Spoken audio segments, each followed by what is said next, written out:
فجرا جئت بعد العسر يسرا ربنا أعلاك قدرا يا إمام الأنبياء أنت في الوجدان حي أنت للعينين ضي أنت عند الحوض ري أنت هاد وصفي يا حبيبي يا محمد يا نبي سلام عليك يا رسول سلام عليك يا حبيبي.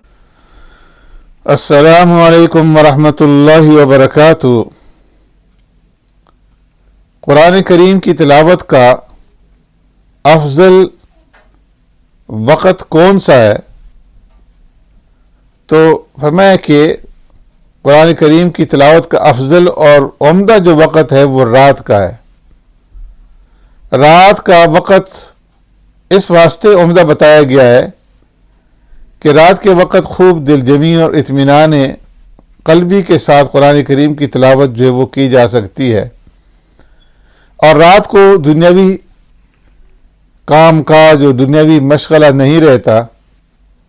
اسی طریقے سے ریاکاری کا خوف اور اندیشہ بھی نہیں ہوتا، اور رات کی فضیلت میں احادیث جو ہیں وہ بھی وارد ہوئی ہیں، اور رات کے اوقات میں سے پھر عمدہ اور بہتر وقت جو ہے وہ مغرب اور عشاء کے درمیان کا وقت ہے، اور دن کو تلاوت کا عمدہ وقت فجر کی نماز کے بعد کا ہے۔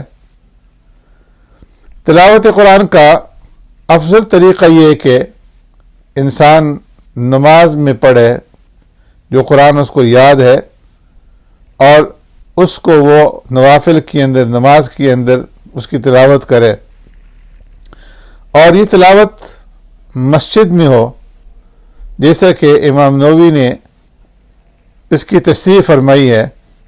صحابہ اور تابعین اور تبع تابعین اور اکابر اولیاء اللہ نماز ہی میں قرآن کریم کی تلاوت فرمایا کرتے تھے۔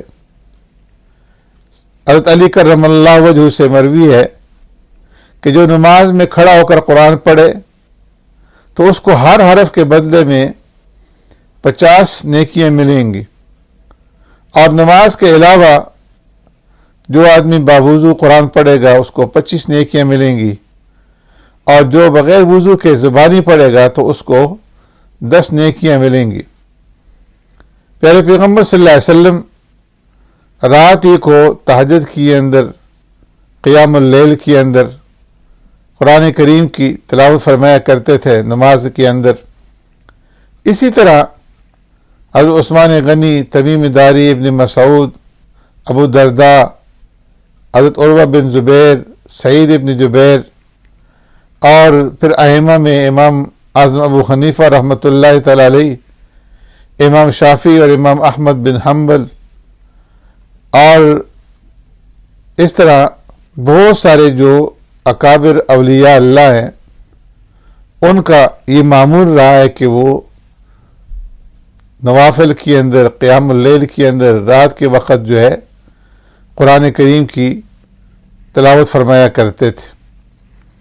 اللہ تبارک و تعالی ہمیں بھی قرآن کریم کی تلاوت کا اہتمام کرنے کی توفیق عطا فرمائے۔ سبحانک اللہم بحمدک نشہد ان لا الہ الا انت نستغفرک و نتوب الیک۔